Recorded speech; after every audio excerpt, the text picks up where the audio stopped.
Di video kali ini, saya akan membahas terkait kasus peristiwa yang menimpa salah satu seorang santri di salah satu pesantren yang berada di Kediri, Jawa Timur.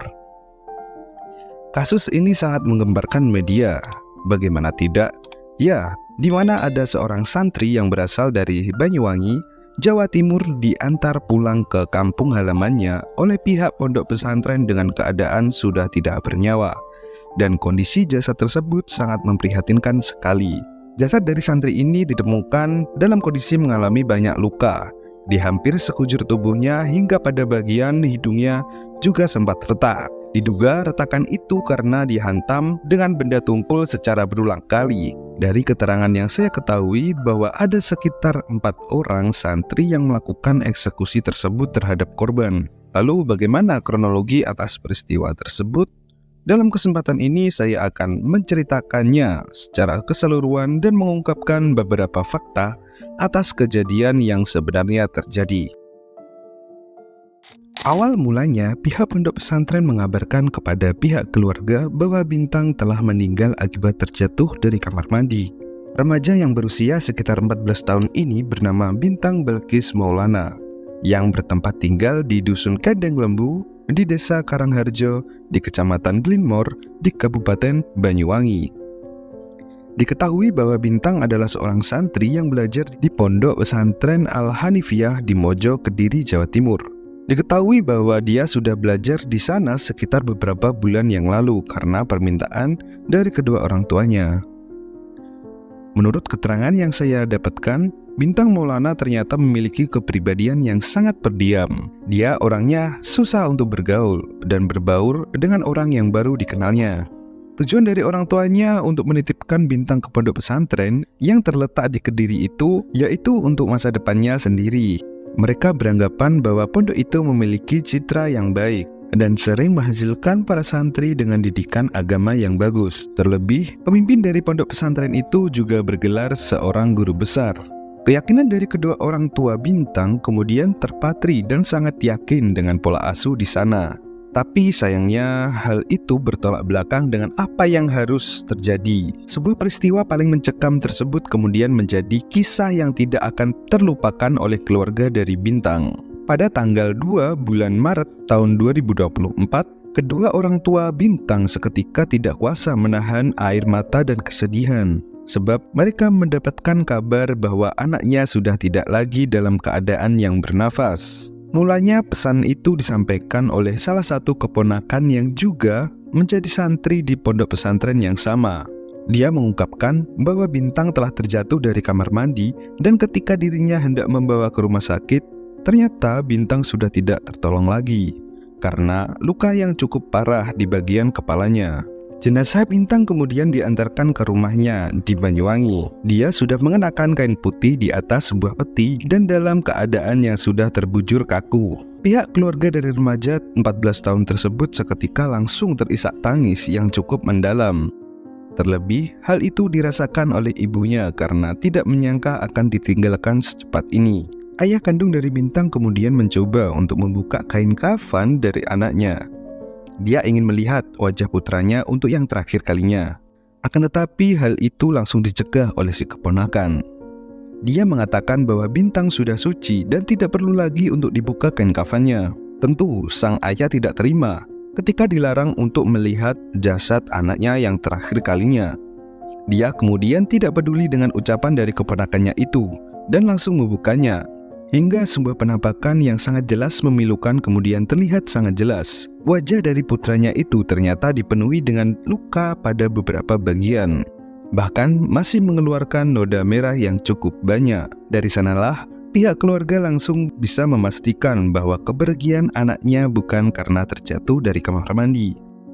Mereka bahkan bisa langsung menyimpulkan bahwa ada tindakan eksekusi yang terjadi terhadap putranya. Keponakan yang mengantarkan jenazah Bintang kemudian menjadi sasaran. Mereka menduga bahwa ada yang ditutupi oleh keponakannya tersebut mengenai apa penyebab yang sebenarnya terjadi. Singkat cerita, peristiwa ini kemudian langsung ditangani oleh pihak kepolisian di wilayah Jawa Timur.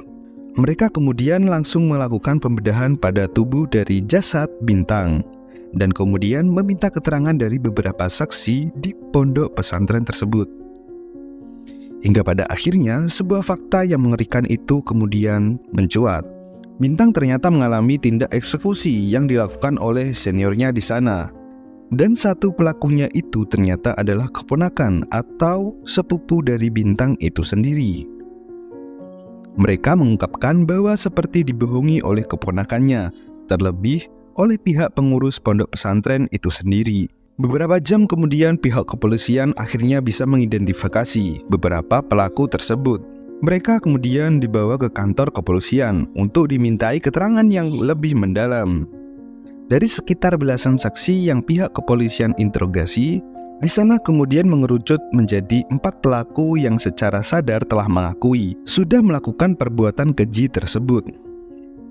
Keempatnya masih berusia di bawah 18 tahun. Mereka berstatus sebagai senior dan beranggotakan sebagai pengurus di pondok pesantren itu. Dari salah satu pelaku, pihak kepolisian akhirnya mendapat penjelasan mengenai motif atas eksekusi ini. Mereka semua ternyata berlagak seperti jagoan dan beralasan bahwa tindakan yang mereka lakukan adalah atas dasar hukum yang harus diberikan kepada korban. Satu pelaku itu menjelaskan bahwa perundungan yang mereka lakukan ternyata tidak hanya satu kali mereka lakukan, bahkan sudah sejak lama dan dilakukan terhadap santri yang lainnya. Si pelaku kemudian mengatakan bahwa Bintang memang sering kurang ajar, karena ketika berada di pondok, si korban ini sering sekali melanggar peraturan. Si pelaku mengungkapkan bahwa Bintang pernah secara sengaja tidak ikut salat berjamaah di masjid. Dia kedapatan sedang tertidur pulas di kamarnya dan hal itu sungguh menciderai hukum yang berlaku di sana. Hingga hal itu membuat Bintang dipanggil di sebuah ruang rahasia. Di sana dirinya kemudian ditanya oleh beberapa senior dan bahkan ia mendapat sentilan fisik oleh mereka. Para pelaku ini beranggapan bahwa mereka melakukan itu semua sebagai upaya untuk mendidik Bintang hingga pemukulan dengan menggunakan sajadah ataupun penggaris besi adalah tindakan yang sangat wajar. Pada posisi Bintang yang sudah dikelilingi oleh para senior, dirinya tentu hanya pasrah atas semua hukuman yang diberikan kepadanya. Meskipun dia sempat beralasan bahwa pelanggaran itu dilakukan secara tidak sengaja, sebab tidak ada yang membangunkan ataupun menegurnya ketika sedang tertidur. Akan tetapi para senior itu tentu sama sekali tidak memperdulikannya. Mereka hanya menjalankan tugas untuk mendidik pelaku pembuat kesalahan. Dan serangan serta tindakan fisik adalah sebuah kewajaran ketika berada di pondok pesantren menurut sumber yang saya dapatkan. Bintang merasa sudah tidak kuat lagi untuk menahan gejolak batin di asrama tersebut. Dia bahkan merasa khawatir serta takut terhadap para senior yang seolah selalu saja mengincarnya. Hingga pada suatu momen, Bintang kemudian mengirimkan pesan kepada ibunya mengenai perasaan takutnya tersebut. Dia berkata bahwa sudah tidak lagi nyaman dan ingin segera pulang ke rumah. Akan tetapi, Bintang sama sekali tidak menuliskan alasan mengenai ketakutannya itu. Dia seolah hanya memberikan kode terhadap keluarganya, sebab kemungkinan besar dirinya juga merasa ketakutan jika harus berkata jujur mengenai apa yang sebenarnya sedang terjadi. Hingga ibu dari Bintang kemudian tidak terlalu memperdulikan keluhan anaknya tersebut. Dia beranggapan bahwa Bintang hanya sedang rindu dengan kampung halamannya, dan sama sekali tidak merasa ada yang mencurigakan atas kondisi dari putranya tersebut. Terlebih, Bintang juga memiliki seorang sepupu yang juga belajar di sana. Ibu Bintang tentu berpikir bahwa sepupunya itu pasti akan menjaga serta melindungi anaknya. Singkat cerita, beberapa hari berikutnya, Bintang ternyata terus-menerus mengirimkan pesan kepada ibunya. Dia selalu menuliskan rasa ketakutan dan ketidaknyamanannya di pondok dan selalu berharap untuk segera dijemput keluarganya. Dan ternyata perundungan itu akhirnya berakhir menjadi sebuah tragedi. Dan Bintang kemudian harus bernasib buruk di tangan para senior yang katanya memiliki ilmu agama di atas rata-rata. Salah satu senior itu bahkan adalah sepupu dari Bintang. Dia sudah mengingkari janji untuk menjaga dan membela saudaranya sendiri. Dirinya bahkan yang menjadi algojo utama atas eksekusi yang berdalih pada pola pengasuhan dalam menjaga akhlak seorang santri.